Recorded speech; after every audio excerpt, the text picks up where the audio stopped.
Jorge Saldaña en el Alternativo agradece a todos que nos retransmitan a nuevarepublica.org, a notipoemas.com, a Radio AMLO TV, al calorpolitico.com, a Grupo Notimedia y sus 23 estaciones de FM en Chiapas, a pocamadrenewswordpress.com, a La Patria es Primero Blogspot, a jovenesconorona.org, a La Revoltosa DS Blogspot.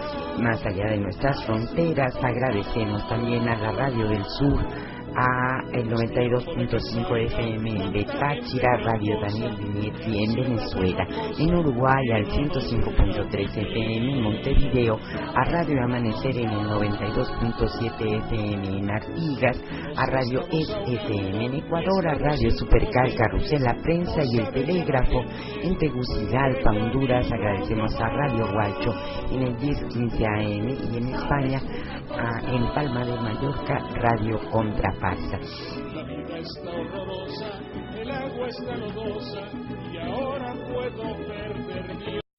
Saludamos el día de hoy con el estilo lamentablemente inconfundible de Jorge Saldaña. El Alternativo es una producción conjunta de los medios por internet para mantener en su espacio a tan importante comunicador. ¿Sabes una cosa? Estoy hasta la madre de tanta demagogia, de tantas entrevistas y tanta inseguridad. ¿Sabes una cosa?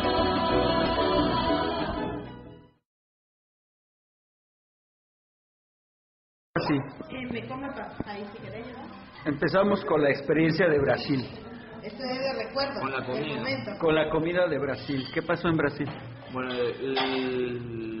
lo que te contábamos que lo más importante que se encontraba de los precios de la comida, que había parte del gobierno que ayudaba al pueblo, eso con un plan que se llamaba Brasil no puede pasar hambre. Los platos de comida, eran un plato de comida que costaba 50 centavos de dólar, que son 6 pesos mexicanos, que incluía la mitad del plato de arroz, frijoles, una pieza de carne o pollo, depende del día, con un vaso de jugo natural y una fruta. Eso te lo daba el gobierno. Entrabas en un restaurante que entran 5.000 personas. Y comedores populares. Los restaurantes populares se llaman. Así se llama. Vos entras y dice restaurante popular. Ahí lo comen, ahí va todo tipo de personas a comer, ya tanto sea por el precio, la comodidad horaria o lo que sea. Puede estar sentado entre los 5.000 y estar sentado con una persona vestida de traje, un indigente en el frente, pero una comida de reyes, ¿no? Bien servida. Y después lo otro es que otra ley, que los restaurantes no pueden tirar a la basura comida nueva. Entonces lo que ellos hacen los restaurantes es cocinar 2 veces. Cocinan a la mañana para el mediodía y después del mediodía preparan platos de comida en bandejitas de aluminio o tergopol y se lo dejan en las ventanas, en el bar, para las personas que necesiten comida o lo que sea, lo vayan a buscar, porque eso es comida que ya el gobierno no le permite vender a la tarde o a la noche por tema de frescura, ¿no? Entonces esa comida se la regala, no es comida que la comió la gente o que... Es comida que quedó en la olla. Es comida que quedó de la olla, o sea, que haya quedado la mitad de la olla de frijoles, arroz. Ellos la cargan dentro de los marmitex y le preguntan a la gente si quieren con huevo, carne, si quieren algún aderezo, eso, muy bien servido. Y después cuando vos entras a pedirle, eso te dicen, ¿querés comer acá en el restaurante? ¿Te querés llevar a tu casa? Eso, no hay diferencia si lo compraste o te lo regalan. Entonces puedes comer en el restaurante o llevártelo. Muy buen plan para... en Brasil no se puede pasar hambre por ningún tipo. Y la comida no se mezquina. ¿Y a partir de cuándo empezó eso? ¿Quién lo implementó? Desde el presidente Lula. Por eso vino Lula. A ver si aquí en México hacen lo mismo con la cruzada contra el hambre, porque Bueno, aquí los restaurantes siguen tirando la comida. Y comedores populares, pues no hay. Pero ya pasa a ser cultural, o sea, hemos conocido gente que vive en la calle porque ya sea no tiene trabajo, porque tiene un vicio o algo, y comen de los restaurantes como cualquier otra persona. No es precioso. Aquí no hay ese programa, aquí el restaurante tira la comida a la basura. Eso es, para mí es pecado, o sea, si vos te servís un plato y la mitad lo tirás a la basura, yo siempre pienso, no, o me lo termino mañana, no sé si voy a tener, o alguien lo necesita más que yo. Eso, pensar, eso, tener la comida ahí, y no pues esto lo tiro a la basura, capaz que otra gente, en vez de ir a buscar en la basura la comida que vos estás tirando a la basura, se la puede servir dignamente en un plato. O sea, decirte, mirá, acá quedó comida, te la regalo. Si querés, la gente te va a decir, claro, en vez de ir a buscar en la basura, ya maloliente, mejor me la como. A ver, hay algo que piensan aquí en México, y se los pongo a su consideración, que es que si tú regalas toda esta comida, el mexicano va a pensar que los vas a hacer flojos y después no van a querer trabajar para comer. ¿Qué piensan ustedes? Que no es así. No es así. O sea, si uno quiere trabajar, tampoco, o sea, de un día para el otro van a decir, bueno, los restaurantes regalan comida, claro. Ustedes no trabajen por la comida y vayan a comer a los restaurantes, o sea, no es así. Las personas que trabajan siempre van a llevar su comida a su casa. O sea, los que buscan la comida en los restaurantes son las personas que necesitan. Se encuentra mucho en las capitales, en ciudades capitales, por ejemplo, Río de Janeiro, São Paulo, Belém do Pará, Bahía. Que es la pobreza urbana, ¿no? Exactamente, es más para la pobreza urbana, no para la pobreza de afuera, porque es lo que decía Lula, por ejemplo, lo que vos estás diciendo. Si vos vivís en el campo y estás pasando hambre, tenés un campo para sembrar cuando estás trabajando.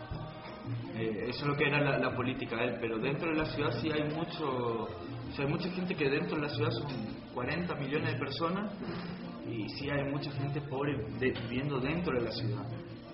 Y que ahí no podés plantar, no puedes hacer nada si estás viviendo en una ciudad de cemento. Igual yo creo que ayuda a la economía también de la gente humilde y trabajadora. O sea, vos pagabas una comida, 6 pesos serían acá, en pesos mexicanos.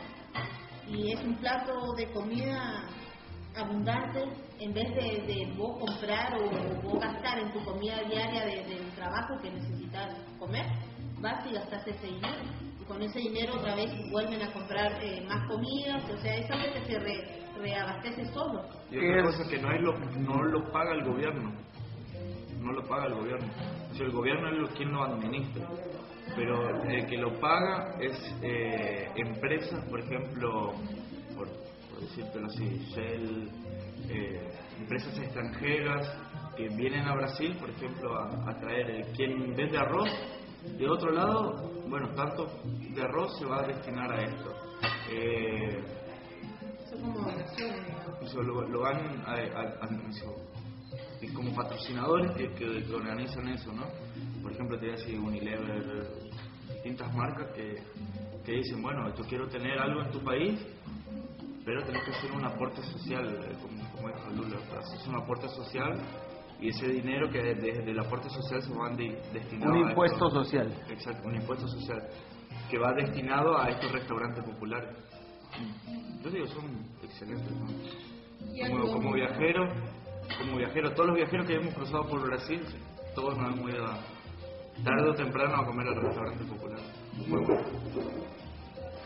Listo. Adelante, Leonardo, ¿qué se nos quedó la semana pasada? Porque algunas palabras, efectivamente. Acanea. Acanea significa jaca de 2 cuerpos. Ahora bien, mucha gente se preguntará qué es jaca. Es un caballo cuya alzada no llega a 7 cuartas o a unos 60 metros de alto. Jaca de 2 cuerpos es la que, aproximándose a las 7 cuartas, aunque sin alcanzarlas, es por su robustez y buenas proporciones capaz del mismo servicio que el caballo de alzada. El origen es del holandés hakenai, de jaque caballo y nei o nai pequeño. Grial o graal, que también el origen quedó pendiente, como dijo Ernesto de la Peña con todo tino, es el vaso o plato místico que en los libros de caballería se supone haber servido para la institución del sacramento eucarístico, o sea, una especie diferenciada del cáliz que conocemos hoy en día.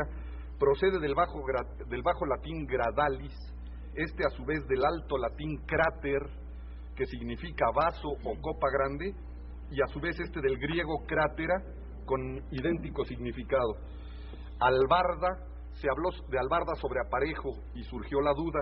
Albarda es la pieza principal del aparejo de las caballerías de carga, que se compone de 2 especies de almohadas rellenas de paja y unidas por la parte que cae sobre el lomo del animal. Procede del árabe, de albardá, y del persa, barzaga, con el mismo significado. Y por último, mancerina. Roberto Villaseñor me hizo el favor de encontrar su origen. Es el plato de porcelana o de cerámica poblana que lleva en el centro un hueco con arandelas sobre el que se coloca el pocillo o la jícara para el chocolate, con el objeto de que no se derrame el contenido de esta jícara cuando se bate con el molinillo. Se le llamó así porque fue un invento del virrey don Antonio Sebastián de Toledo, marqués de Mancera, y que después fue virrey de Perú a mediados del siglo XVII. Esa es la mancerina. Y fue todo, Jorge. Arquitecto Cruces. Jorge, también uno de nuestros amigos del teleauditorio preguntaba la semana pasada sobre el nombre de Chichonal y nos hacía la pregunta si podría ser de Sinsonal, con TZ. Buscando por ahí encontré en el diccionario de Remí Simeón que existe la voz náhuatl Sinson, que es el nombre que se le da a un pajarillo muy parecido al chupamirto. Pero en caso de que fuera esta región, debería ser Sinsontlan, o sea, el lugar donde abundan o donde hay muchos pájaros de estos. Sin embargo, por el tipo de clima, parece que este pajarillo solamente abunda en las partes del altiplano, o sea, lo que pudiera ser la cuenca del Valle de México. Y más bien entonces, yo repito la etimología que dimos hace algún tiempo y que hoy nuestro amigo Rosas en la mañana lo volvió a comprobar, el hecho de que es chichonal por el hecho de una planta, una especie de palma pequeña, que da un fruto espinoso y que lleva ese nombre de chichón, lo cual pues queda creo aclarado que es chichonal por esta planta que abunda en la región de Chiapas y parte de Tabasco. Bien. Adelante. Una cosa que se quedó pendiente hace 15 días, nos fuimos con la finta de sheriff, de que venía del árabe, pero no, es shire, la misma raíz de shire, que es condado, y es una palabra indoeuropea. Eso me llamó un amigo haciendo la aclaración. ¿Y de dónde salió la F? Pero es de shire, de Worcestershire. Bueno, de acuerdo, sí, eso pero es un condado. Es que el sheriff es otra cosa, es parecido, casualmente coinciden, pero es de condado, el sheriff inglés. Una letra como la F que aparezca así de golpe es muy difícil de explicar. Es muy fácil decir viene de tal cosa, pero desde el punto de vista de la morfología comparada es muy difícil de explicar la aparición de una letra como la F. Bueno, a mí yo lo consulté en el Heritage y sí tenía razón esa persona. Ahora, en árabe hay jarifa, por ejemplo, y jarife, que sí tiene esa F, que es muy parecido, por eso... Sí. Y es una casualidad que están uno junto al otro en el diccionario y tienen significado totalmente distinto. Bueno. ¿Lo averiguará French? Gracias, señora Cardona, muy amable. La diferencia entre estético y esteta. Bueno, estético es el adjetivo y esteta es el que tiene gusto por las cosas bellas. Estético es lo relativo a la estética, o sea, la sensación, que es propiamente esa ístesis en griego. Y esteta puede ser también el estudioso de la estética. Bien. Quiero saber si la palabra mística tiene que ver con el lucubrar. Pues no, a menos que se tratara de buscar una relación. Mística quiere decir cerrado, oculto. Entrecerrar. Mío quiere decir entrecerrar los ojos. Y ahí viene como mistis, miope. Como miope. Y mistis, o sea, el lucubrar místico. es pensar a la luz, es decir, teniendo una luz. En este caso se piensa que es a la luz de una vela, ¿verdad? Charamusca, dígame. Charamusca, charabasca y charabuesca. Charamusca muy probablemente sea onomatopéyico como chicharrón y este tipo de palabras, por precisamente la elaboración del dulce que truena en el momento que se realiza. Pero, ¿cuáles son las otras? Charabasca Entonces, las otras dos nunca las he oído. Bueno, de charamusca puedo hacer Sí, claro. Bueno, en Tabasco le llaman charamusca a los pedazos de madera que están chamuscados. Viene algo así como de chamuscar o charamuscar. Y la charamusca parece un palo de azúcar cocida o azúcar. Lo más probable es que charamusca venga de chamusca y por lo consiguiente de flamusca o yamusca. Nada más que con influjo gallego, ¿verdad? Ahora, la última, la segunda, no recuerdo cómo va. La segunda es charahuesca o charahuesca es una flor. Es la dalia precisamente. Es la dalia amarilla, la dalia silvestre, la otra no sé qué será. Arquitecto, volviendo a lo de Cenzontle y todo esto, no es 400, no tiene sentido 400. Sí, ¿verdad? Pero es Cenzontle, sí es 400 porque se refiere a una vez 100, 2 veces 100, en la forma en que se va contando, sí. Bueno. Pero es casi sin es invertido. Nada, sí. Bueno. Jetatura. También es el que más... No, es italiano. ¿Es italiano? Sí. La yeta, mala suerte. La yeta es la mala suerte y la yetatura es el embrujo que se hace para que el otro para que tenga mala suerte a otra persona. Yo creía que la jeta se refería a la cara. Yetatura, mala cara. No, dura no tiene nada que ver con dura. No, más bien tendría... ¿Qué cosa es yeta? El sentido de jetare, del jetón, de la ficha. No, bueno, pero entonces sería con G. De jetare es G. Aquí es yetta, con J. Con J, es yetta. Para quitar la jetatura, en algunos países de Europa Central, tenía que ir una anciana decrépita a escupirle a alguien en un ojo para quitarle la... no, es que la yetatura es el mal de ojo precisamente. Pero para quitarlo te tienes que escupir en un ojo. Bien. ¿De dónde la expresión por angas o por mangas? Pues mangas es la idea básica de ahí, ¿no? Y angas se busca solamente por similitud fonética.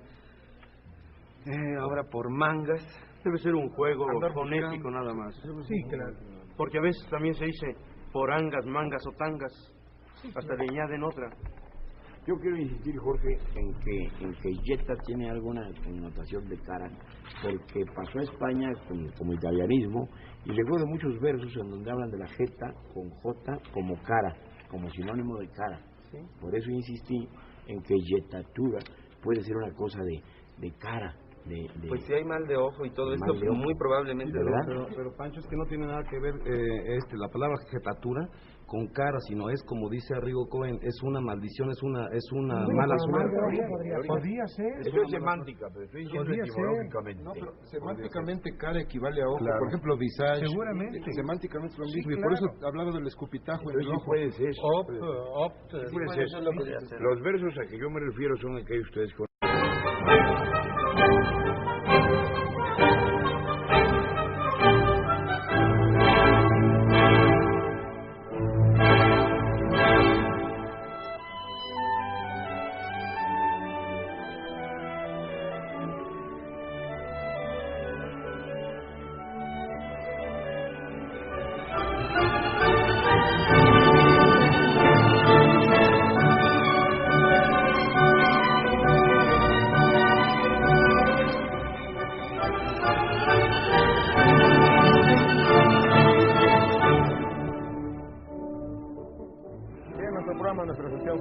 Doctor González, Carlos Laguna, Leonor Tejada. Recuérdeme su nombre. Felipe Abad. Don Felipe Abad, de la Real Academia Española. Arrigo Cohen, mucho gusto. Señor profesor Torres Lemos, arquitecto Cruces, Pedro Bruch, señor don Tomás Gallar. ¿Qué quedó pendiente, Carlos? Un par de asuntos. Uno de ellos es a propósito de tanate o tenate. Desde luego procede del náhuatl tanatli. Por consecuencia, la palabra más cercana a su origen sería tanate y no tenate. Es desde luego una esportilla, una cesta, generalmente hecha con palma. ¿Una qué dijiste? Una cesta, esportilla. Una esportilla es una especie de recipiente de algún material similar a la palma. Poco usada entre nosotros. Poco usada, pero muy española. Española, desde luego. Se caracterizó primero al tanate o tenate como un objeto que empleaban particularmente, según la visión de los españoles, los indígenas al trabajar en las minas y cargar ahí los metales y demás, o las piedras. Palabra que no trascendió España, tenate, ¿verdad? No se conoce eso. No, sí. Y desde luego es necesario señalar, dentro de esta apertura que además ayer inauguraste desde el punto de vista lingüístico, que tiene un significado popular en México de testículo, aun cuando desde luego está significando en principio otra cosa. Lo otro es la posible relación que hubiera entre terror y tierra. Ciertamente la palabra terror no tiene que ver con terra, terre, que es tierra, sino que es en latín terror, terrori. Sin embargo, la palabra aterrar, que sí tiene que ver con derribar, abatir, etcétera, es decir, aterrar, caer un pedazo de tierra, ¿es así? Sí. ¿Qué no es aterrorizar? Ese sí sería de terror. Claro. Ese sí sería de terror. Es decir, aterrorizar no tiene que ver con tierra, porque procede de terror, que tampoco tiene que ver con tierra. ¿Sí? Pero aterrar, que originalmente era derrumbarse algo, etcétera, empezó a significar, por influjo de terror, miedo también. Pero aterrar en mi tierra significa a la milpa, para que se sostenga, se le hace un montículo, y entonces le estás aterrando. También. Ahí está perfectamente usado, porque sería la preposición ad, hacia, y terra. Ponerle tierra. Juntar la tierra. Similar a soterrar. Ponerla bajo tierra. Sí. Asoterrar es ponerla bajo tierra. Bajo tierra. Y aterrar es distinto según... Aterrar es de la caña del maíz. Hoy nos toca aterrar. Es el día en que los campesinos van a hacerle montículos. Junto al caño, sí.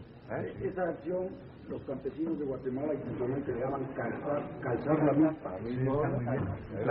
Lo cual no significa que no esté ya ahora para nosotros dando la idea de también el temor o el miedo influido por aterrorizar, como bien decís. Ahora hay un arcaísmo que es aterrar en el sentido de hacer caer a tierra, de derrumbar. Soterrar también un poquito se usa como algo bajo de cuerda, por un rumor soterrado, puede ser. Sí, soterrado es ¿alguna idea? Un poco apagado. ¿Sí? Subtierra. Sí. Porque quería hacer una aclaración respecto a lo que dice nuestro Laguna acerca del tanate. Y el tanate viene siendo lo mismo, pero cuando se refiere a lo que utilizaban los indios para cargar el material que sacaban de las minas, hay que hacer una diferencia. Cuando el tanate o tenate se refiere a que es un material blando, de palma generalmente, pero el que utilizaban en las minas no era ese, sino era uno de vara, de carrizo duro, que hoy le llaman shunti, que se carga atrás, en la espalda, mediante el famoso mecapal. Entonces ahí sí hay una aclaración, porque si es de blando no lo pueden cargar. Sí, Jorge, es cónico. Exacto. Cónico. Es como un gran chiquihuite. Bueno, por eso, es una canasta en forma cónica. Pero sigue siendo canasta. Pero blanda. No, dura, de carrizo. Dura. Seguro. Se carga la espalda. Es un mecapal. Bueno, ya está. La palabra original es cesta. Cesta en España, ¿verdad? Perfectamente. Y curiosamente de cestilla. El cestar es el baloncesto, por meter en la cesta. Tiene forma. Aljama, ¿no? No, es otra cosa. No, pero ya el aljaba ya el juego del baloncesto, pues por el cesto donde hay que meter el balón, se llama encestar. Claro. Pero aljaba se llama. No, el aljaba es más bien un recipiente para líquidos. Claro. Esto es para líquidos, ¿verdad? ¿Y java por qué en Veracruz le dicen a un tenate blando y grande, blanco, con un reborde más grueso en la boca, le dicen java? Pásame la java. Sí, pero ese no tiene el mismo origen de aljaba, seguramente. ¿Sí? ¿O qué? ¿Por qué es java, no? La aljaba es desde luego árabe. ¿Y la java también? Puede que sí. Bueno. Y en España se usa aljibe, es muy parecido al aljaba. El aljibe, que es donde se recoge el agua de lluvia de las canales para después poder aprovecharla. Usamos lo mismo. Sí, usamos lo mismo. Algo muy próximo es el cagüey, pero en el campo. Claro, que ese ya debe ser como de antillano, ¿verdad? La palabra. Suena. Suena. A propósito de cesta, recordaba que es una curiosidad el que cestilla de origen a chistera. El sombrero llamado chistera es una cesta en realidad. Sí. Nada que ver con el número 6, ¿verdad? No, en absoluto. No, pues este es con C, ¿verdad? No, y esa creo que se remonta al griego, que es. Parece que sí. Bueno, adelante, Pedro Brull. Bueno, solo faltan 27.740 días para volver a ver el cometa Halley. Y faltan solo 51 meses para el Mundial de 1990, donde se demostrará que el balón es redondo y el minuto tiene 60 segundos. Es muy profundo eso. Hoy es 18 de enero de 1986, celebra su onomástico Leobardo, de Luit, gente, pueblo, y Bard, hacha. De modo que Leobardo es el justiciero de la comunidad. También es onomástico de Prisco, se dio la etimología hace 2 o 3 semanas. Prisco es el viejo, el primero, el prístino. Finalmente es onomástico de Minerva. Minerva es la diosa de la inteligencia, de ahí mente. La raíz indoeuropea es men, pensar, memoria, memento, mención, comentario, Euménides, mentor, admonición, premonición, nemocina, amnesia, amnistía, mnemotecnia.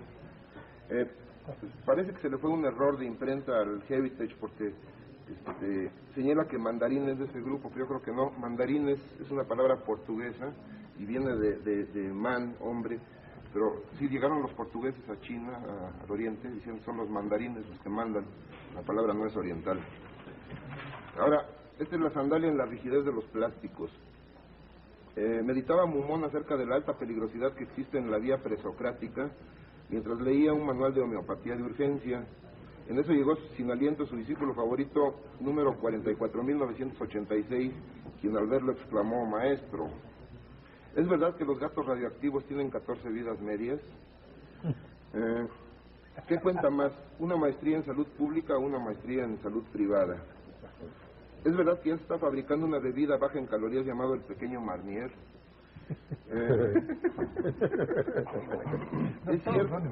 ¿Es cierto que existe un aparato mágico que permite escuchar la voz de los muertos? Como respuesta, Mumón se quitó una sandalia y la arrojó contra el tocadiscos. Es el aparato que sirve para oír la voz de los muertos. Ahora, este es un modesto homenaje a don Hermenegildo Torres. Es la gran pregunta de los $2,000. ¿Sabes que el programa pasa a las 12 de la noche? No rige lo mismo para ahorita, ¿eh? Sí. Ahora, se supone que los filósofos son personas muy inteligentes. Por ejemplo, Aristóteles estaba convencido de que los hombres tienen menos costillas que las mujeres, que las moscas tienen 4 patas, nunca las contó, que el cerebro sirve para enfriar los humores. Se trata de identificar algunos famosos hombres que se dedicaron a la filosofía. Voy a ver primero. Un filósofo griego nacido en 460 a.C. propuso por primera vez la teoría atómica del universo. Demócrito. Nació en Sicilia el año 495 antes de la era cristiana e inventó los 4 elementos: aire, agua, fuego y tierra. Y las 2 fuerzas. Bueno, nos enunció. ¿Quién fue? No, Empédocles. Vaya. Filósofo vienés, nacido en 1889, murió en 1951, fue profesor en Oxford, hizo estudios filosóficos del lenguaje. En 1921 escribió un libro que no se le entiende nada, el Tractatus Logico Philosophicus. ¿De qué nacionalidad? Vienés. Austriaco.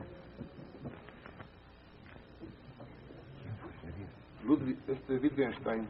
Nada menos, sí. Pero no se le entiende nada. Nada menos, sí, pero Russell sí lo entendió. Sí. Filósofo griego nacido en Éfeso en 540 a.C. Todo está en forma de flujo. No nos bañamos 2 veces en el mismo río. Heráclito, claro. Filósofo alemán nacido en Leipzig el año 1646, inventó la monadología. Leibniz. ¿La qué? Leibniz. Monadología. ¿Qué sabe qué será? La mónada es Él dice que todo nace de las mónadas. Sí. Nada que ver con las gónadas. Nació en Samos el año 341 a.C.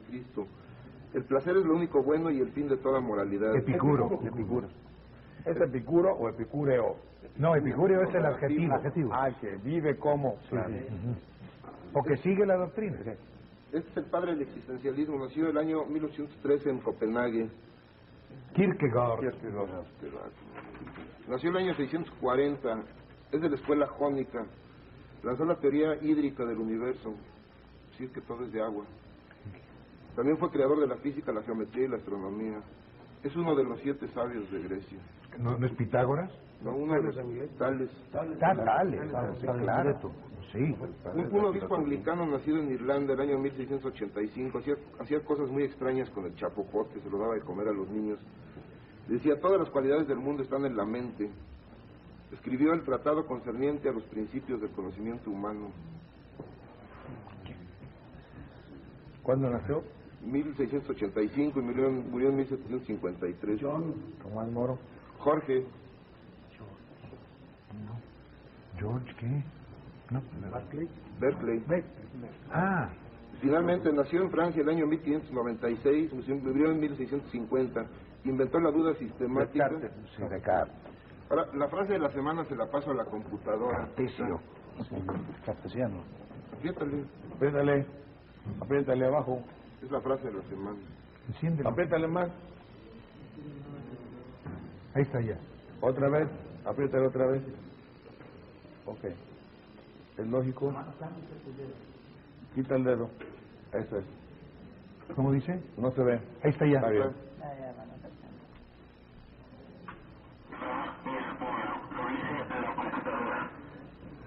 ¿Cómo dice? Que errar es humano. Pero lo dice la máquina. Errar es humano. Bien. Ya está. Luego vemos para qué está la computadora. ¿Qué son las hay en España cabañuelas? Sí, de allá provienen, ¿verdad? Cabañuelas, sí. No sé lo que podrá usted interpretar por cabañuelas, porque hay varias significaciones. Primero puede ser un diminutivo de cabaña, pero en España además tiene un significado que es la predicción del tiempo. A través de el tiempo que hace durante los 15 primeros días o 12 días del año, en enero, y después los comparan con los 12 últimos, no es exactamente. Eso se llaman las cabañuelas. Y a través de las cabañuelas, yo he conocido un pastor aquí en la provincia de Soria que era aficionadísimo a las cabañuelas y lo hacía y me lo ofrecía a mí todos los años. Está bien. Hace el tiempo de todo el año. Arrigo, dile al Paco lo que tenemos aquí. El señor Ocaña de mi tierra, Banderilla, preguntó las cabañuelas, que allá todavía se usan mucho banderitas. Yo tenía esa misma opinión de las cabañuelas. Es la observación de los días de enero para predecir el clima de todo el año. Pero hay una comparación de los primeros 12 días del tiempo. Sí, claro. Los 12 últimos y conjugando el 1 con el 17 y el 2 con el 18. No, eso es el asunto, que unos van de atrás para adelante y otros son medios días, en la tarde. Entonces, se ocurre desde luego, que se llamen cabañuelas por las llamadas casas en el zodiaco, que son precisamente los cabañas determinados por las... Del 1 al 12 de enero a diciembre, y el 13 es otra vez diciembre y va disminuyendo este mes hasta llegar al 24. Dice que la canasta que yo me refiero, la que es dura para piscar, o sea, piscar. Sí, ¿no sé lo que es piscar? Es pellizcar. Recoger. Aunque sí es posible que tenga que ver con piscar, por la pronunciación española con Z, es una forma de pellizcar. Eso es. Pisco. La palabra pisca es una cosa chiquita. Un piscolabis, por ejemplo, es un pellizco de labis. Bueno, pues entonces eso tiene la misma significación más o menos sobre piscar el maíz, donde con un piscón, o sea, un implemento de fierro, lo pelan. Tomar pequeñas cantidades de piscar derivado de pellizcar derivado de pelis, piel, el pellizco. Caray. No viene de pellizcar, sino de quitar la piel, maestro. Pues la mazorca del maíz está cubierta de varias pieles. Si viene de piel, piscar es quitarle primero toda la piel a la mazorca. Bueno, pellizcar es... No, ahí no hay ningún pellizco que hacer. Es pelar la mazorca quitándole la piel, como quien pela un plátano, pero tiene muchas pieles. Y después se quiebra, que no se pellizca, y se echa a la canasta que la señora dice que se llama polo. La pizca típica es la del algodón. Esa es la pizca típica. Exacto. Es que la pizca tiene que ver con la planta en pie. Cuando ya la planta no está en pie y se echa, ya no es pizca. La realidad es que tú dices el clavo, pues la pizca es porque el algodón va pizcando. ¿La aceituna se pizca? No, la aceituna ya, el árbol la da, se sacude. Se varea también, se dice, porque dan con un palo vareando. Como las nueces. Esa es la canción de los variadores en una zarzuela que tú has de conocer? No, pero de todas maneras, efectivamente hay cantos que son... De los variadores. Sí, efectivamente. Con vara, con bechica. Sí, claro. ¿En dónde puedo conseguir la dirección de la Universidad Espiritual? Eso es de la señorita que ya se entusiasmó, pero no sé dónde. Bueno, ¿quiere usted decir algo, Leonor? Sí, por favor, cuando dicen analfabeta y autodidacta es exclusivamente femenino. Si hablamos de hombres, sea analfabeto y autodidacta. Y no tiene vuelta de hoja. No tiene vuelta de hoja. Otra cosa que quisiera decir es que todavía hay solidaridad en la capital. El otro día me quedé varada con el automóvil en medio de la mitad del periférico y pasaban hasta que un joven señor Yunas me hizo el favor de empujarme, evitarme la infracción y ir empujándome hasta un taller mecánico. Y eso es muy agradable. Bien. ¿Existe en España la palabra barzón? Sí. Barzón, no, al menos no es muy... Se me reventó el barzón con Z y sigue la yunta andando, dice una vieja canción mexicana. Y siempre hemos tenido un poquito de dudas sobre el implemento del arado, que es el barzón. Hay el arzón, ¿verdad? ¿Qué es un arzón? El arzón, el arzón, pues es... Parte del caballo, ¿no? No, de la montura. De la montura. Sí, pero no del animal, sino del arnés, vaya. ¿Qué no es la parte de atrás de la Es del arnés. Es la cantina. El arzón. Bueno. Es palabra muy siriana. ¿Por qué? Sí, iba a montar a caballo sobre el arzón. El arzón. Bueno, pero por ahí debe haber un barzón. Bueno, el barzón desde luego pasa por el portugués para llegar al español y parece ser que tiene que ver con brazo, a propósito de que es una especie de anillo por donde pasa el timón del yugo, etcétera. Es una pieza muy peculiar que no la conozco con precisión, pero tiene que ver con brazo, es absolutamente... Para mí que el barzón era la punta del arado donde todos ven, y como hay dos animales, hay un travesaño para que se amarre un animal de la derecha y otro animal de la izquierda. Ese travesaño es el que yo pienso que se llamaba el barzón. No, el barzón es propiamente un anillo, quizás por donde pasa ese travesaño. Bueno, ¿cuál es la voz universal? La voz universal. Hay una queja universal, son una voz que todo el mundo entiende. Quizás se refiere a palabra que se encuentra en todos los idiomas. Gas, chocolate, cigarro. Y según tengo entendido, siesta es una palabra tan española que se usa así, siesta, en todas las lenguas. Y la palabra garrilla también es una palabra española que se usa, garrilla, sin traducir en todas las lenguas. Eso puede ser palabras universales. Sí, y liliputiense, por ejemplo, inventada por Swift, está en todas las lenguas modernas. Boicot. Probablemente boicot. Si me permite, señor Saldaña, a propósito de barzón, busco en arzón y dice fuste de la silla de montar. Pero no barzón, ¿verdad? No barzón, no aparece. Bueno. Vacuna viene de vaca y oral viene de boca, ¿verdad? Sí, oris, boca. Bien. Bueno, es correcto, como dice, llévelos a vacunar. ¿Llévelos a vacunar? Sí, no hay problema. Sí. ¿Alguien puede definir el tiempo presente en gramática? Cuando una acción se realiza. El tiempo no existe en primer lugar. En gramática, maestro. Ni en la realidad. Pero existe el movimiento. El tiempo es la medida del movimiento. Y el presente como tal no existe realmente. El presente, y que digo yo amo, tú amas, pero él ama. dice en gramática. En gramática. Acción que se realiza en el tiempo de ahora. En el momento que está hablando. De todas formas, hay tiempos pasados, presentes y futuros, aunque sea movimiento. Pero solo en gramática. Su profesor Jorge se refiere al presente histórico. Cuando se escribe, se puede hablar en presente histórico o en pasado. Schopenhauer decía que el tiempo es la representación de la voluntad.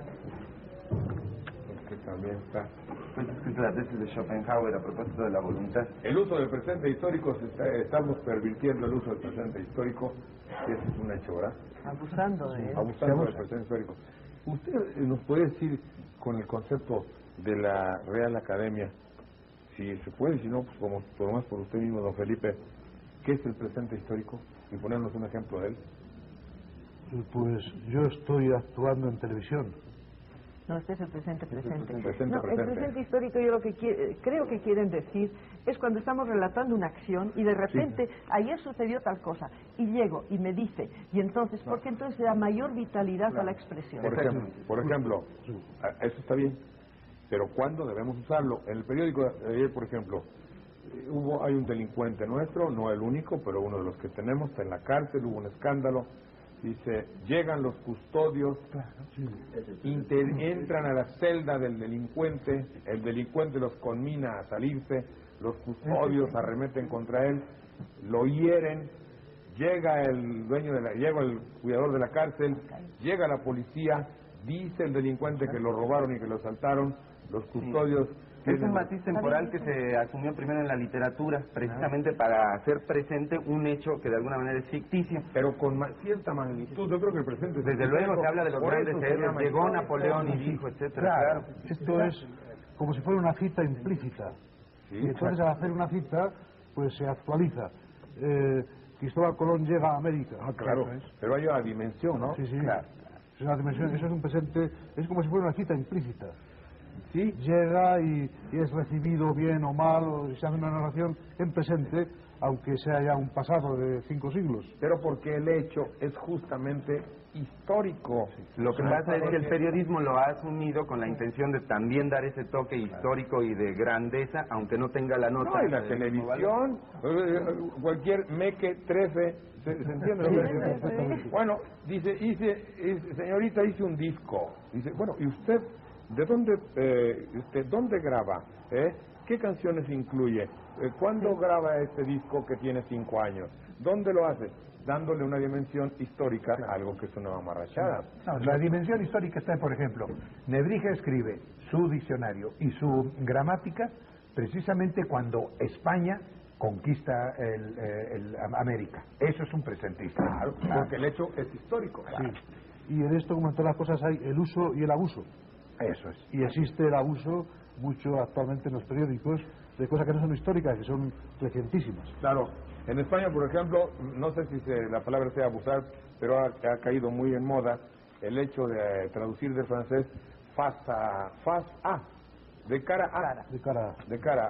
Y ahora todo es de cara a, y es como que da un cierto tono de intelectualidad el usar el de cara, me imagino yo, pero yo me acuerdo que en Francia se usaba mucho, ¿no?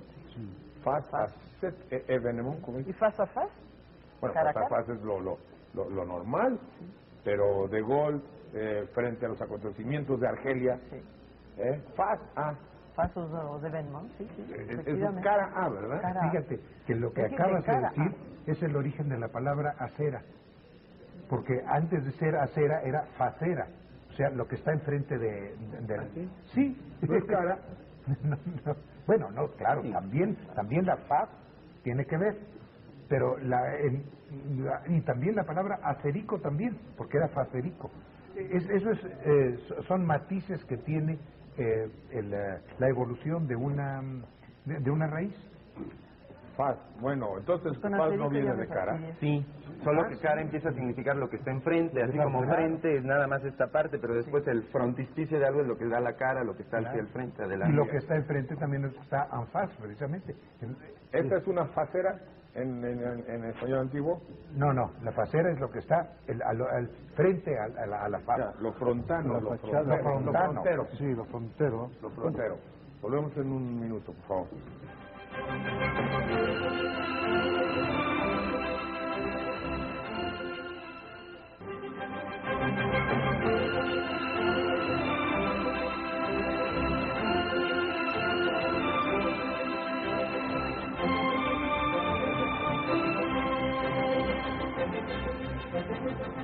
La semana pasada, don Felipe, aprendimos que allá un solar era un terreno muy bello de familias que ancestralmente se lo heredan, ¿verdad? Así es, y que no se puede dividir, es indiviso. Hacienda y rancho para nosotros tiene esa significación, y granja. Granja desde luego es usada allá, pero rancho. Rancho es usado allí con otras denominaciones. El rancho en algunas partes de España es hacer una comida en una sartén grande, lo mismo que caldereta, dicen otras regiones. Pues hacen un calderete. Esa es la significación principal que en España tiene rancho. Aunque naturalmente en España todos conocen la significación de rancho por finca en México. Por finca. Ahora, el rancho, desde luego, originalmente tiene la significación de una especie de campamento castrense o militar. ¿De los ranchers? No sé si tenga la relación, aunque podría. Podría ser ellos los que lo tomaron. Círculo. Ring. De ahí el zafarrancho. Zafar el rancho es limpiar para disponerse al ataque o a una posible... Y cuando tocan a rancho es porque van a comer los soldados. Claro. ¿La comida de los militares no se llama rancho? No. También se llama rancho, sí. También la comida de los militares. Se sentaban así, hacían un aro para comer. Eso es alemán, eso. Rancho es palabra de origen germánico. Pues ya ve cómo le ríen. Sí, casi todas las cosas No, y militares rancho nos vienen significa de... precisamente de la frontera. De la frontera, o sea... Entonces, solar, granja, hacienda, rancho... ¿Qué otra cosa hay por allá que se llame? Granja, desde luego, tiene que ver con estancias. Tenemos el cortijo también. El cortijo. En España, la palabra más similar a rancho es cortijo. Claro. Cortijo. Los cortijos andaluces, esas grandes fincas, con su mansión del dueño, etcétera. Bien. ¿Existe la palabra tostón allá en España? Sí, ¿Qué significa? Sí. Tostón significa ser pesado. Cabezón. Latoso. Sí, sí. Hay Latoso, tostón. Antipático, más bien. No, fuimos a ver una película y era un tostón. Era un tostón, era aburridísimo, ha durado 3 horas y no hemos sacado nada. Lo que aquí llamamos sangrón también. Sangrón. Es un tostón. Pero aquí tostón es palabra ya se usó. No, aquí se usó el tostón como medio peso. Medio peso. O sea, los 4 reales. 50 centavos. Los 4 reales, ¿verdad? El real era de 2 pesetas. Bien. ¿Hay alguna diferencia entre mascar y masticar, maestro? Mascar, el masticar, pues masticar es antes de engullir, en cambio mascar es sin engullir. Se masca el chicle, pero no se engulle. Masca, pero no me tragan como a mí. Exacto, se masca, pero lo masca, pero no lo tragan. ¿Usan en España ciertas palabras como eficientar? No se usa en España. El otro día había un compañero que dice, podemos decir esto y esto y esto sobre determinado hecho, de manera que así podemos hipotetizar. Qué cosa más horrible. Nada, no se usa. No, sí, tenemos una de... Yo tenía unas novedades también. Un buque misilístico salió el otro día en el periódico, que carga ¿Un buque misiles. Misilístico. Que lleva que carga misiles, lleva misiles, sí. Luego encontré otra que no sé lo que quiere decir. Estricticismo. La corriente de lo estricto. No es una teoría filosófica, No, estricto, pero suena, ¿verdad? Suena. Así como misticismo. Son ganas de inventar palabras. Y luego modélico. Son ganas de lo que yo sé. ¿Qué? Modélico. Tenemos la palabra modelo, que es sustantivo, es un modelo de virtudes, ¿no? Y tenemos también una cosa modelo, que sirve de modelo para que copiemos. Y ahora tenemos el adjetivo modélico. Paradigmático. Monitor es una palabra de origen latino, desde luego, Sí, maestro. claro. A ver. Es el verbo latino moneo, mones, monere, monui, monitum. Amonestar, aconsejar, advertir, de donde viene monumento, moneda, amonestar, etcétera. Así es que si usted usa para alguna de sus redacciones monitor, no está usando una palabra que provenga del inglés. No, claro. Bueno, es que nos llegó a través... Sí, por eso. No, pero eso es de origen latino. Es netamente latino. Aún más, la palabra moneda tiene la misma... mover, misma ¿verdad? Sí. Bueno. Cuéntanos un poquito, don Felipe, sus actividades y sus próximos e inmediatos proyectos. Pues he estado en México muy encantado, pronunciando un ciclo de conferencias. Fundamentalmente ha sido en torno a 2 temas: al milenario de la lengua española, que se celebra en finales del siglo XX, porque las primeras palabras escritas en español están en finales del siglo X. No tiene fecha exacta porque no está datado el documento. Y esto, su origen es en un monasterio español riojano de San Millán de la Cogoña. Ahí están las primeras palabras, que realmente son siempre sagradas en cualquier lengua. ¿Están escritas? Están escritas en un romance muy primitivo, y según advertía Carlos V cuando llegó a España, que no sabía español, y eso le creó muchos problemas de antipatía. Él decía que ya sabía el alemán para mandar las tropas, que sabía el francés para hablar de amor, y que conocía el italiano para hablar de negocios, pero que pronto le dijo a los españoles que estuvieran tranquilos, aprendería el español para hablar con Dios. Qué bien. Y resulta que esta intuición que tuvo Carlos V se comprueba que es real en el primer escrito en español. El primer escrito en francés es un escrito político entre dos descendientes de Carlomagno, un pacto de paz entre ellos. El primer escrito en italiano es una compraventa de fincas para el monasterio de Montecassino. Y el primer escrito en español, que se ha descubierto recientemente, después del estudio de Méndez Pidal, realmente es una oración dirigida a Dios. Es preciosa, que yo propongo que debía pasar a todos los catecismos de todas las lenguas. Es sencilla, es casi un suspiro, casi una ejaculatoria, la puedo decir de memoria. La digo en español actual, para que se entienda. Fásanos Deus omnipotens tale servicio fere, que delante de la sua face gaudioso segamus. Amén. Qué bello. Estas son las primeras palabras escritas en español. Por favor. Háganos Dios omnipotente hacer tal servicio que delante de su faz gozosos seamos. Amén.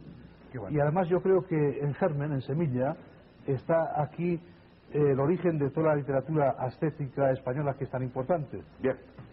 ¿Te vamos a estar otro poco de tiempo en nuestro país? Yo, por desgracia, ya es mi último día. Mañana tomo el avión para ir a España. Buen retorno, señor. Le agradecemos muchísimo. Muchas gracias. Que esta es su casa, como decimos nosotros. Cuando vuelva por México volveré a este programa. Gracias, con muchísimo gusto. Gracias, señor. Adelante, Otto Raúl, con tus palindromas. Jorge, hoy los palindromas se computarizan. Vámonos. O van a ser presentados mediante una computadora, o la computadora se palindromiza. Y tengo el gusto... Autora, ahí dice, échale porque nos vamos. Sí, tengo el gusto de presentar a una nueva autora de palindromas, la periodista veracruzana, colaboradora de Punto de Aparte, María Elba González Hurtado, cuyos ingeniosos palindromas me han sido enviados por el amigo Armando Rodríguez Suárez, también colaborador de Punto de Aparte. Como se ve, la autora es María Elba González Hurtado de estos ingeniosísimos palindromas. El palindroma número 1 dice: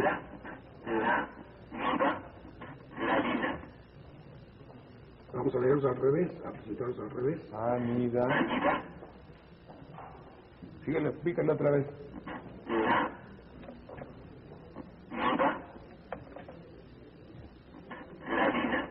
Letras más grandes para la próxima, ¿ok? Digo, perdón por lo que...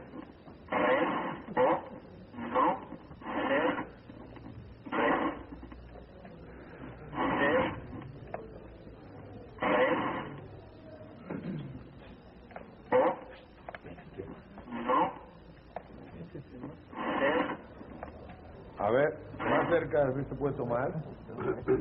El palindroma número 3 de Elba es muy bonito.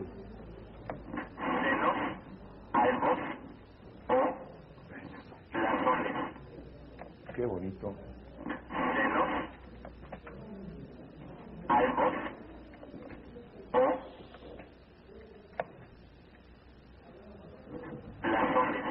Muy bien. Y bueno. Margarita, sátira, gramatical. La.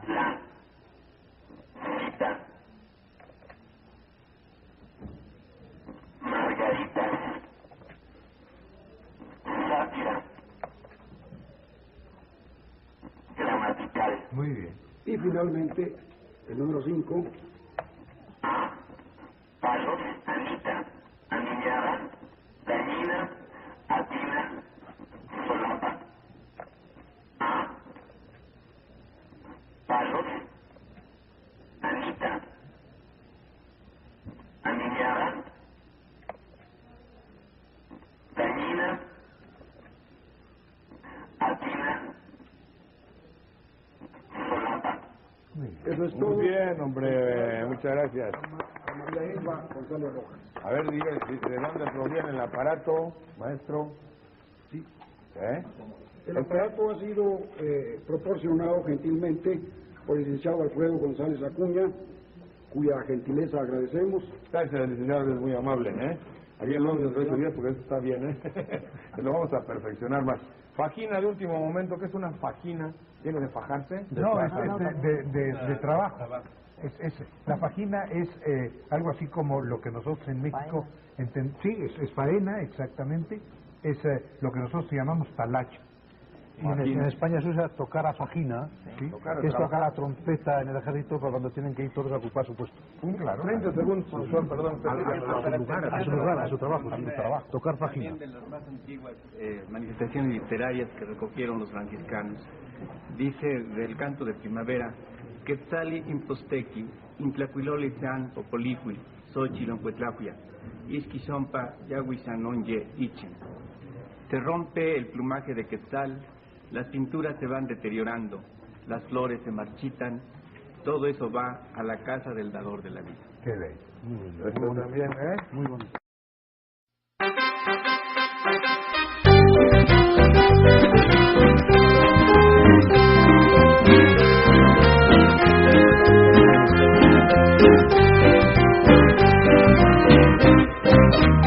La influenza estaba de brote en brote, una vacuna por compasión, y en la tele hablaban los diputados, odiados por la nación. La influenza estaba de brote en brote, una vacuna por compasión, y en la tele hablaban los diputados, odiados por la nación. Lozano y Peña Nieto, con Nava y Gómez Moll, Beatriz y Vázquez Mota, Gordillo y un mamón. Y la gente se empezaba a molestar, y hubo algunos que empezaron a gritar: métele un impuesto, métele un arraigo, sube la comida, sube el camión, métele una multa, métele un recargo, no le dejes nada, habla con el Slim. Métele un impuesto, métele un arraigo, sube la comida, sube el camión, métele una multa, métele un recargo, no le dejes nada, habla con el Slim.